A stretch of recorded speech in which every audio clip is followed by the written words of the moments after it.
Então, como é que tu estás? Está tudo bem contigo também? Também, também. O que é que andas a Estás com uma, fazer agora? tu Estás em trabalho agora? estás com uma t-shirt muito apropriada ao dia. É de É propósito? verdade. Não, não foi de propósito. Já não é Mas mesmo agora fazer lembrei-me 80 que anos. faz 80 anos, é verdade. Epá, não tinha, não tinha lembrado, a sério, não foi de propósito. Eu vou Foi a pensar primeira que foi de coisa propósito. que Comigo tirei está tudo bem. Estou neste exato momento a escrever o guião do primeiro 5 para a meia-noite da Inês Lopes Gonçalves. Então, como é que está a ser isso agora, de escreveres a nova série com a nova apresentadora? Sabes que, pronto, eu fiz 2 séries com ela e com a Mena, ou seja, também não estou aqui de paraquedas. E eu conheço a Inês há muito tempo, porque a Inês começou na apresentação do humorismo no Canal Q. Por isso eu já escrevi muito para a Inês, já não é propriamente uma estreia, o que é uma coisa que eu acho que nos deixa as duas um bocadinho mais descansadas. Sim, sim senhor. Está bem. Pronto. É isto. Então vá, tchau. Não, estou a Pronto, então brincar. vá, beijinhos. 4 Então, minutos. mas não, mas olha, obrigado antes de mais por teres acedido ao convite. Ora, Já essa, estava para obrigado eu. fazer isto há algum tempo e só agora é que surgiu a oportunidade, mas estive a fazer alguns episódios por Zoom e é sempre uma experiência interessante, porque as pessoas deixam de se ouvir e coisas assim. Tens alguma história assim com o Zoom desta quarentena, da pandemia? Pá, não muito, sabes que eu tenho a sorte de normalmente ter que usar o Zoom para reuniões de trabalho, mas trabalhar sempre em ambientes um bocado descontraídos, por isso se acontecer alguma coisa não é tipo, já toda a gente viu o rabo do meu gato 500 vezes durante esta quarentena, que ele vem-se pôr ali. Houve uma vez que ia gravar uma coisa para um programa de rádio do Observador e disseram, é por Zoom, mas não te preocupes porque é só áudio. E então eu estava de pijama e depois de repente quando eu ligo estavam pessoas com quem eu não tenho muita confiança, tipo o Bruno Vieira Amaral, o Pedro Buxeri Mendes, toda a gente a ver-me eu com pijama da Mini. Pronto. E resolvi assumir o meu pijama da Mini, achei que era a melhor maneira de resolver a situação. Por isso só assim coisas deste género, ainda não tive assim muito... A minha internet tem-se portado bem, que eu acho que é o pior pesadelo das pessoas nesta altura, é perceberem que não precisam só de água e de eletricidade, precisam de uma internet que funcione decentemente. Epá, sim, sim, de facto, esta altura deu para perceber que ainda temos muitas falhas na internet. Mas olha, uma coisa que eu outro dia estava a passar pelo canal Q e estava a dar o Sim, Quem Desdenha, e é sim. daqueles programas que eu gosto muito, independentemente da hora que está a repetir, eu gosto muito de ficar a ver. Sabes que E pronto, uma pessoa quando faz um programa, sobretudo no canal que acha, ninguém vai ver, nem a minha mãezinha. E curiosamente, tenho muita gente a falar-me do Canos Danha, que é uma coisa que eu não estava à espera. Eu fiz o Canos Danha porque me apetecia conversar com aquelas pessoas sobre aquelas coisas. Achei sempre que ninguém ia ver, nem ninguém ia ouvir. epá, não, mas é refrescante estar de repente a ligar a televisão e ver alguém falar mal dos Smiths. É uma coisa. Foi, Não é foi que Tomé eu não. Fonseca, não foi? Exatamente. Não é que eu não desgosto dos Sim, Smith, só não, enfim, gosto muito do Pin is Dead, álbum incrível e sim. tal, mas o resto, e o Morrissey como pessoa, como tu bem Pá, sabes. sim, o Morrissey é execrável. Sempre que as pessoas falam, sempre que há uma bronca, sei lá, os Louis C.K. da vida e os Kevin Spacey, eu penso sempre, eu gosto de uma banda que o gajo é nazi. E Sim, não disfarça, nem sequer, não estou a dizer nazi tipo força de expressão, não, não, de andar com símbolos, de... cantar em comícios. Eu gostei, Sim. foi quando foi pronto, aquele massacre na Noruega, sabes qual é que foi a resposta dele? Ah, sim, mas o McDonald's mata muito mais vacas por dia. Epá, Pois, meu, não estás a ajudar. não se de tal maneira que ele, lá está, ele faz o discurso pró-veganismo, que é uma coisa que hoje em dia é muito mais comum, ele faz um discurso pró-veganismo pai, desde os anos 80 e ninguém quer saber, porque ele é só uma besta a dizer as coisas. Eu duvido que alguém no mundo alguma vez tenha ficado vegano ou vegetariano à pala do Morrissey. Duvido Também muito. duvido. Houve algum ódio de estimação teu que não chegaste a pegar ou achaste curioso que ninguém pegasse no Quem Desdenha? Eu acho que não, sabes que eu no início fiz uma lista, porque como o oráculo que aparecia, o oráculo meu que aparecia em todos os programas era diferente, era sempre pessoa que não Sim, acabou sim, de ver sim, não sim. sei o quê, pessoa que... E então eu logo no início tive que fazer uma lista dos meus desdéns e das minhas fraquezas, porque há coisas que eu não me orgulho propriamente, só coisas que, pronto, aconteceu eu nunca ter visto o The Wire para lá da primeira temporada, não foi de propósito, não planeei ter essa falha na Sim. minha cultura geral. Eu não faço propósito para não gostar de Walter Ugumem, mas não consigo. Leio 2 frases e fico, sou burra, e desisto. Nem todas as coisas eu acho que a culpa seja da obra em si, algumas são mesmo as minhas incapacidades. Não houve assim nada, mas o que eu gostava mesmo era da sensação quase libertadora das pessoas poderem, pá, lá está a dizer mal de uma coisa que toda a gente gosta. E eu fiquei contente por aquilo ter corrido bem e por eu achar que o ambiente nos programas era sempre porreiro, porque na altura que eu resolvi fazer do Cães de Danha, eu já tinha gravado 1 ou 2, porque eu gravei aquilo tudo de seguida e depois foi passando. Eu já tinha gravado 1 ou 2, isto há 1 ano e meio, e o Marco fez um post no Instagram dele, bastante bem escrito e bastante bem articulado, sobre como agora está na moda odiar tudo, e os haters, e que as pessoas não têm noção do trabalho que dá a fazer coisas, e eu pensar, se calhar inventei o programa mais besta de sempre. Se calhar eu não devia andar a fazer isto. De tal maneira que eu queria ter convidado o Marco, eu tive pudor em convidá-lo, a pensar, eu não vou convidá-lo. Agora pegas a todas as coisas que não gostas, até porque o Marco tem fama de gostar de tudo, não é? De ver sempre o lado dourado de, isto é o Academia de Polícia 4, mas atenção que tem aqui uma coisa neste canto que é muito boa. E então houve uma altura que eu comecei a duvidar um bocadinho do formato, mas acho que mesmo o ambiente que ficava lá das pessoas, para admitirem que há coisas que não gostam muito, eu acho que foi sempre uma coisa em boa onda, foi sempre uma coisa porreira. Eu sei que mencionaste o Academia de Polícia 4 de uma forma completamente aleatória, mas eu tinha uma opção com esse filme quando era miúdo, eu vi o pai 10 vezes. O 4 concretamente? O 4 concretamente, eu não sei porquê. E sabes que eu há coisa de 2 ou 3 anos voltei a ver o filme e percebi que é uma merda. Mas Epá, não mas sei isso porquê, não... quando tinha 10 anos adorava aquilo. Pá, Não há sei. coisas da infância que não se... Há outras que, pá, que tipo um dos meus filmes preferidos da infância, eu posso continuar a ver 500 vezes como continuo a gostar, que é o Regresso ao Futuro. O Regresso ao Futuro eu posso ir sem medos. Eu houve uma altura que resolvi tentar rever o Alf e achei que mesmo para criança eu devia ser uma criança que tinha batido com a cabeça num balcão de um estabelecimento, porque aquilo era péssimo, olhe-se para aquilo como se olhar. Por isso uma pessoa tem que ir com muita cautela. Qual é que é o 4? O que é que acontece no Academia de Polícia 4? Porque eu acho que ver na minha fase de infância, eu vi para aí, e os primeiros 2 muito, e acho que vi para aí 3, eu acho que o 4 já não vi. Eu infelizmente vi os 7 todos. Aqueles da Rússia, sim, o da Rússia é o último, é o 7º, que até tem uma versão do Game Boy, e o do primeiro Game Boy é uma história completamente. Mas o 4 eu só me lembro que tem o balão no fim, é a única coisa que eu me lembro agora. Depois, não, e o gajo que fazia as imitações, não me lembro do nome dele. Pá, ele tem uma cena em que faz karaté, acho eu. São as únicas coisas que eu me lembro do filme, mais nada. Sabes que o tipo que faz as vozes da Academia de Polícia, eu de vez em quando, nos últimos anos, desde que pari, não tem sido possível, mas quero lá voltar, ia todos os anos a um festival de humor na Escócia que é o Fringe, em Edimburgo, que tem comediantes de todo o mundo a atuarem em todo o lado, desde grandes salas de espetáculos até uma igreja semi-abandonada. Durante um mês a cidade é completamente tomada por espetáculos, sobretudo espetáculos de humor. E um dos anos que eu fui, foi o gajo das vozes da Academia de Polícia, estava lá a fazer um espetáculo, e o espetáculo era o quê? Ele a fazer vozes da Academia de Polícia, 20 ou 30 anos depois. Ele tem toda uma carreira à volta disso, ele é fantástico, faz vozes de tudo e mais alguma coisa. Tu já que falaste em espetáculos e ao vivo, aquelas palavras que hoje em dia parecem um pouco de um universo distópico, tens ido a algum espetáculo ao cinema durante este tempo? Ainda não, tenho várias, fui uma vez ao teatro, mas fui até por motivos profissionais, ou seja, é uma peça que eu se calhar não veria noutro contexto, mas tenho já bilhetes para 2 peças de teatro. Acho que foi aquilo que eu ressaquei mais de ver ao vivo, foi peças de teatro. Eu ia muito, muito, muito ao cinema, mas a partir do momento em que tive uma criança foi uma coisa que foi diminuindo, até agora não ser uma coisa que me seja tão presente como já foi. Mas eu acho muito interessante o fenómeno de que quando as salas reabrem, a única sala que eu saiba em Lisboa que está a esgotar é o Nimas. Que eu acho que é um fenómeno muito interessante. E eu de facto também sinto isso, que é mais depressa, eu de facto compro um bilhete e vou ao cinema vou usar a expressão novo normal, todos temos acho, mas eu vou usá-la.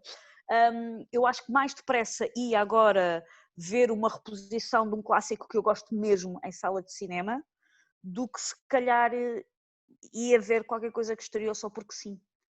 Por isso, apesar de ainda não ter ido ver nada, acho que mais depressa me apanham num ciclo qualquer de qualquer coisa que eu gosto muito, do que propriamente chegar ao El Corte Inglês e ver o que é que está hoje. Não sei quando é que vou voltar a fazer isso. Sim, além de que as estreias com a pandemia, quer dizer, já sem a pandemia já eram o que eram, mas com a pandemia ainda ficaram piores, com todas as poucas coisas que parecem chamar a atenção das pessoas a irem ser cada vez mais adiadas, mas de facto é isso, e até também vi que não é só cá, também em Londres, acho eu, também, ou onde foi nos Estados Unidos, Sim. que uma das grandes cadeias de distribuição também já não conseguia encher as salas, mas as pequeninas salas Sim. tipo Nimas dos sítios também. É um fenómeno engraçado. Sim, sim. Eu não sei se tu alguma vez foste é uma cadeia que existe no Reino Unido, que eu fui para aí há 3 anos em Cambridge e que eu desconhecia e que adorei o conceito, que é uma cadeia que andou a comprar os pequenos cinemas, aqueles cinemas que em Portugal têm andado a fechar, os Kings, os quartetos, tudo mais, e isto não é um fenómeno só português. E então é uma cadeia que comprou esses.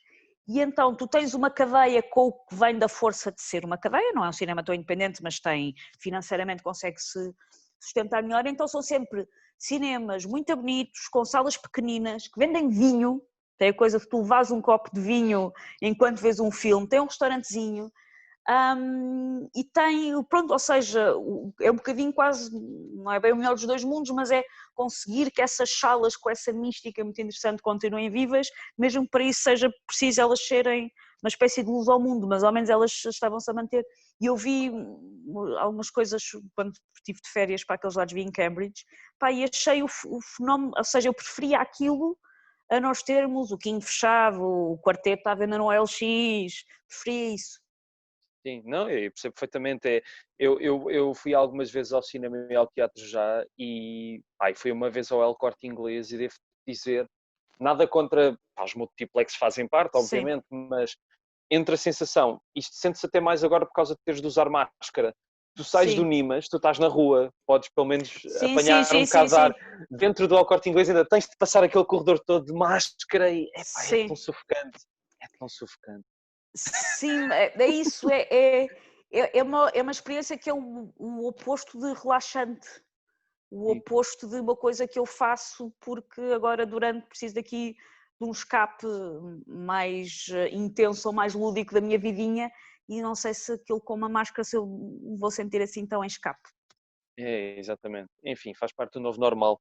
Mas Sim. olha, em relação, porque também fazes workshops, e, aliás, eu fiz um dos teus Mudou a tua vida, tens workshops, de dizer que mudou a tua vida. mudou a minha. Olha que foi uma experiência muito interessante, porque lá está, foi no El Corte Inglês, Ok. e foi, foi muito interessante ver idosas Sim, sim, que sim. não percebiam nada, nada, nada, nada. Mas eu queria te perguntar qual é que foi a pergunta mais estúpida que já te fizeram num workshop? Sabes que as perguntas, eu não sei se são as perguntas mais estúpidas, mas as perguntas que me irritam mais são as perguntas dos tipos, às vezes são raparigas, mas eu vou admitir que são mais vezes rapazes, que acham que têm muita graça porque quando a única coisa que fazem é estar no café com os amigos a repetir o mesmo sketch dos gatos em loop. Mas como os amigos se riem de eles estarem a repetir o mesmo rap dos matarruanos em loop, eles ficam ali com uma autoconfiança muito exacerbada, em que torna que são pessoas que aparecem lá com muitas certezas absolutas. Pergunta, eu acho que num ambiente de workshop, dificilmente uma pergunta é estúpida. Ou seja, eu prefiro que as pessoas me perguntem. Eu lembro-me que fiquei um bocadinho confusa uma vez que estava a explicar uma coisa e ao fim de eu estar a explicar uma coisa sobre a criação de personagens em comédia. E ao fim de eu estar a falar há uns bons 20 minutos, há uma pessoa que me levanta o braço e pergunta: mas o que é uma sitcom? Porque para mim era óbvio que toda a gente sabia o que era uma sitcom. E depois o teu primeiro impacto é, caraças, eu vou ter que explicar o que é uma sitcom, mas depois eu prefiro que me perguntem do que eu estar ali a falar e basicamente estarem a apanhar a zero. Por isso eu acho que as Sim. perguntas dificilmente são estúpidas e tu nessa turma que tu apanhaste foi uma turma que para mim foi um desafio muito grande, porque lá está, eu Só tinha fizeste uma vez pessoas... lá o workshop, não foi? Só eu tenho muita pena porque o Corte Inglês pagava muito bem, mas depois eles chegaram à conclusão que um curso, como eles tinham um curso de escrita no geral, com um curso de escrita do humor que não lhes fazia sentido. Eu ainda há pouco tempo voltei a fazer uma proposta para lá e eles disseram que não estavam interessados, o que foi pena, porque eu acho que o curso até correu bem e teve escutado e tudo mais. Mas foi um desafio muito grande porque eu normalmente dou aulas em pós-laboral ou à noite ou ao fim de semana, aquelas aulas, se bem te lembras, eram à tarde, Sim. então eu tinha sobretudo reformados. Havia outras pessoas que não, tu calculo que se calhar tivesses na altura faculdade ou assim, Eu ou já seja, era reformado na altura. Sim, sim, sim. reformado, foste esperto, foste direto para a parte que interessa do mercado de trabalho. Ou seja, tinha algumas pessoas, tipo, que podiam ser estudantes universitários ou pessoas que têm uma flexibilidade de horários diferente, mas a maior parte das pessoas a quem eu dou aulas em circunstâncias normais não podem ir às 3 da tarde, uma sexta-feira, para o Corte Inglês durante 3 horas. E então a minha turma eram sobretudo reformados. E eu não te vou mentir, houve ali, sobretudo na primeira aula, houve ali uma altura que eu pensei, eu não sei como é que eu vou fazer isto, porque todos os exemplos que eu tenho para mostrar, todas as coisas que eu tenho para falar, para estas pessoas é ficção científica. Eu estou à espera que normalmente, ok, não tem toda a gente a obrigação de saber, mas regra geral eu dou aulas num contexto em que se eu disser o The Office e o Ricky Gervais, as pessoas sabem quem é que é. O estares num sítio em que tu dizeres isso ou inventares palavras em russo é rigorosamente a mesma coisa. Foi um bocadinho complicado, mas sabes que é um dos cursos que eu guardo com mais carinho, até porque na última aula houve uma senhora daquelas que falava pelos cotovelos e que sentava lá à frente, tinha 82 anos, e que no final da última aula veio ter comigo para duas coisas. Uma, para me oferecer um livro que ela tinha publicado, aquelas edições, autoedições de autor, que eu tenho guardado até hoje, e que é basicamente um livro com piadas sobre puns. Fantástico. E a outra coisa foi, ela disse-me, está com pressa para se ir embora, porque eu queria convidá-la para beber e eu achei que a palavra ia acabar com café, que a frase ia acabar com café, mas a frase acabou com whisky.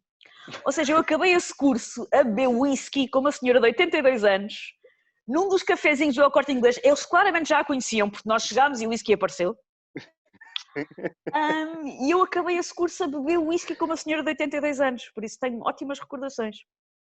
Oh pai, incrível. Eu acho que me lembro vagamente dessa senhora. Era uma senhora que participava muito durante as aulas, não era? Sim, sim. E às vezes com comentários que não tinham nada a ver, certo?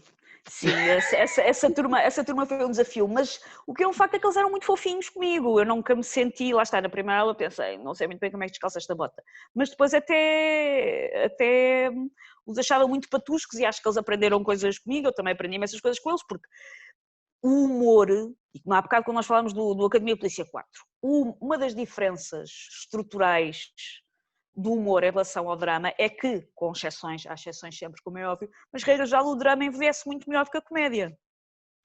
Tu podes ver o Casablanca hoje e os teus netos podem um dia ver o Casablanca, que está tudo bem. Tu próprio, a comparar com a tua versão de criança, já não queres ver o Academia de Polícia 4. Eu sei que estou a comparar uma obra-prima com um franchise de comédia. Estou a dar exemplos um bocadinho extremos e que há comédias, coisas sobretudo do Billy Wilder, que têm aguentado o teste do tempo. Mas é mais incomum. Sim. E então, muitas vezes eles davam-me exemplos de coisas que aquelas pessoas, quando tinham as nossas idades, viam e que eu não faço a mínima ideia do que é que são. Falaram imenso de comediantes franceses, comediantes italianos, e foi interessante perceber, lá está, que aquilo de que as pessoas se riem muda ao longo dos tempos, ou pelo menos a maneira como isso se exprime muda ao longo dos tempos. Sim. Eu tive, no início desta semana, para um trabalho, estive a ler o livro do Seinfeld que saiu esta semana, o Isto Tem Piada, que é basicamente um compêndio de piadas dele desde os anos 70 até agora. Tem umas introduções de capítulo, autobiográficas, muito interessantes, mas muito curtinhas, e depois é basicamente um espólio de piadas. E é isso, se calhar, eu gosto do Seinfeld, eu acho que se calhar o meu filho não vai achar piada nenhuma ao Seinfeld. Vai ser daqueles livros que ele, um dia, ele agora tem 3 anos, quando ele tiver 23 e pegar naquilo, vai pensar, isto não me faz sentido nenhum, isto é tão velhinho. E na altura que o Seinfeld apareceu, aquela maneira de fazer humor de observação, naqueles moldes, não existia propriamente. Por isso, nisso é um meio um bocadinho injusto, que é as melhores coisas que eu possa escrever hoje em dia, se um dia passarem na RTP Memória, provavelmente as pessoas vão pensar, é que trampa, e seguir. Mas sabes que eu percebo o que tu queres dizer, mas acho que ao mesmo tempo isso também, não de uma forma tão exponencial, mas acaba por acontecer com o drama também. Quer dizer, eu lembro-me há uns Se calhar não tanto com o drama, mas com o terror. Eu lembro-me que para aí há 2 ou 3 anos eu fui ver A Noite dos Mortos-Vivos, numa sessão que o Filipe Melo organizou. Sim. E no fim, e estava imensa gente a rir durante o filme. E ele no fim estava completamente chateado. E eu percebo que as pessoas não estavam a levar aquilo a sério, mas por outro lado também percebia porque é que as pessoas estavam a rir daquilo, porque para o nosso standard hoje em dia aquilo não é... Sim, eu acho que há certos filmes de terror que tu ou os vês em determinada fase da tua vida, infância barra adolescência barra young adult, ou se as vês mais à frente, já não, aquilo já não, o teu cérebro já não consegue, o teu suspension of disbelief já está num estado tal que aquilo não... Mas eu acho que isso até acontece às vezes com os grandes clássicos do terror, tipo, eu consigo perceber porque é que o Psycho é um grande filme, eu não tenho medo do Psycho. Sim. Não ponho nem por um segundo em causa a importância do filme, mas eu não vejo o filme à espera de me assustar. Claro. A primeira vez que eu vi o filme, eu não vou propriamente dizer que fiquei desiludida, porque lá está, é um ótimo filme, mas eu percebi que as cenas que são supostos meter mais medo, para começar, eu já as tinha visto, porque são tão icónicas que eu já as tinha visto. Exatamente, sim. E depois, lá está, nós estamos habituados hoje em dia a um ritmo de tensão um bocadinho diferente, por isso sim, o terror também, eu também acho que não envelhece impecavelmente, salvo se tu vires os filmes ali numa fase da tua vida em que o teu suspension of disbelief e o teu estar à procura dos fios de nylon ainda não está lá. Exatamente. Olha, mudando de assunto, porque isto está um bocadinho cronometrado, porque isto também acaba aos 40 minutos, ou lá que é, como eu pus mais uma câmara, ele põe um limite de tempo. Uma coisa completamente diferente, mas é que outro dia estava, não sei se já estava a almoçar ou não, mas estava a dar o Inspector Max na TVI. Sim. E era mesmo aquele momento final do episódio, estás a ver, em que o Max dá um tap no bandido e ele cai para o lado. Sim. O safanão é como quem diz. Não é o safanão, eu sei.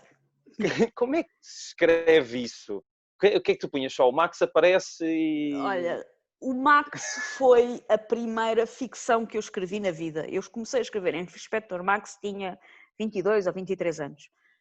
Que é uma coisa que agora, olhando para trás, foi uma maluquice do caraças. Eu nunca tinha escrito um guião. Um guião no sentido... Um guião com arte. Nunca tinha escrito um guião na vida. Eu tinha tirado um curso de jornalismo, nem sequer tinha na altura nem sequer tinha feito grande formação em guionismo, na altura nem sequer sabia o que era uma aqui. E de repente dizem a uma miúda que nunca tinha escrito um guião na vida, olha, queres escrever isto que é só prime time, TVI, 1 milhão de pessoas a ver? E pronto, a pessoa que me perguntou isso foi inconsciente, e eu também fui inconsciente porque respondi que sim. E eu costumo dizer, eu tenho muito, muito carinho pelo Inspector Max, é fascinante, acho que vais ver o rabo do meu gato, é fascinante a quantidade de pessoas que hoje em dia ainda vê, sobretudo os episódios antigos, porque depois a TVI fez uma versão nova que não pegou, são os antigos que as pessoas querem ver. E aquilo é assim um fenómeno que eu própria não estava muito à espera, e eu aprendi muitíssimo a escrever em Inspector Max, porque aquilo tinha regras muito, muito, muito apertadas. Aquilo, cada vez que eu entregava um guião, eu achava que tinha entregue um milagre. Porque ele tinha regras muito apertadas. Por isso, respondendo à tua pergunta, nós tínhamos uma lista de coisas que o cão era capaz de fazer. Sendo que algumas delas eram só absurdas, porque eram coisas que em teoria o cão podia fazer, mas que nunca na vida haveria orçamento para isso. Por exemplo, uma das coisas que estava na lista era que o Max, que não era o Max, como deves calcular, eram 9 cães, alguns deles cadelas, e se tu olhares com atenção vês tudo, vês maminhas, vês que os cães têm manchas diferentes, se tu prestares atenção vês tudo. E uma das coisas que estava na lista é que o Max era capaz de saltar de um helicóptero para dentro d'água. A pessoa fica muito obrigada, mas tendo em conta que eu tenho sempre que estar a arranjar justificação para os crimes serem de dia, porque é mais caro filmar à noite, se calhar não vai ser o helicóptero que a gente vai conseguir pôr. E depois a lista estava sempre a mudar, mas regras já para tirar coisas e não para acrescentar. Eu lembro, por exemplo, não foi com um guião meu, mas com um guião de um colega meu ter voltado para trás, porque era preciso o Max abocanhar uma lata e levar essa lata até ao dono. E a resposta foi que o cão não conseguia abocanhar latas. Só coisas ou de madeira, ou eram outros materiais. Mas latas, nem pensar, e o guião voltou para trás. E uma das regras que tu tinhas é que era obrigatório que o Max fosse essencial à resolução do crime. Por isso é que tu tens quase sempre depois e depois, na verdade, diz isto e na prática como faz 3 coisas. São as 3 coisas que tu vês em loop na série. É o clássico que eu usei até à náusea de alguém vai a disparar e o cão morde o braço. É o cão tentar atirar alguém ao chão, sempre com o ar um bocado fajuto, ou é o cão descobrir qualquer coisa, mas era muito, muito limitado. E a quantidade de vezes que eu estruturei uma história de um policial, que era, vi tudo e pensei, pá, está porreiro. E depois olha, esqueci-me do cão. Não tem cão este episódio. E tinha que ir ali à força perceber, ok, o que é que o cabrão do cão pode fazer que me resolva aqui a história? E o grande problema era esse, porque o cão era pronto, aquela era uma série familiar e o cão era um chamariz grande, mas o que é um facto é que o cão só nos turvava. Do ponto de vista do guião, o cão só nos turvava. Sim, porque se não fosse isso, teriam feito ali uma obra-prima da história da televisão. Sabes que eu não olho para o Max, as pessoas às vezes perguntam para o Max convencidas que eu vou tumbar para o lado de vergonha. Tenho zero vergonha do Max, zero mesmo. Não disse o contrário. E já vi várias séries de aventura feitas em Portugal que eu genuinamente penso, olho para as séries e mesmo algumas recentes e penso, o Max era melhor. Também calma, que aí o standard, os parâmetros também não estão muito elevados. Não interessa, eu escrevi o Max há 17 anos. Tinha a obrigação de, se houver uma série agora de aventuras, 17 anos depois tinha a obrigação de ser melhor. Se não é, eu posso vangloriar-me. Exatamente. Pronto, nisso tens razão. Mas olha, só para terminar também, para não te tomar mais tempo. 9h41, isto está aqui em cima. Já está aí. Eu estive a ler o texto que tu publicaste recentemente sobre o Pátria e que ainda não vi, devo dizer. Tu não és tão muito de séries, pois não? Tu séries não te... Eu tento tu nunca caíste para o Dark Side? Não, caí. Olha, eu já vi o The Wire, por exemplo. Ok. E Breaking Bad e Os Sopranos. Sim. Mas por causa disto, estares a comparar o Max a muito do que se faz em Portugal, estava-me a lembrar de como tu, no texto do Pátria, começas a fazer uma espécie de desabafo. Estás a dizer que ser guionista em Portugal é uma coisa muito lixada e depois às tantas dizes que ser guionista em Portugal é estar sempre a ver a cenoura à nossa frente apenas para tirarem no último segundo. Eu queria te perguntar, e isto é uma coisa que até tem sido recorrente aqui com outros convidados, se a quantidade de projetos que deixaste na gaveta é maior do que aqueles que concretizaste. Sem dúvida. E a quantidade de projetos que eu tive aprovados e não foram para a frente é maior do que a quantidade de projetos que eu tenho realizados e que as pessoas tenham visto.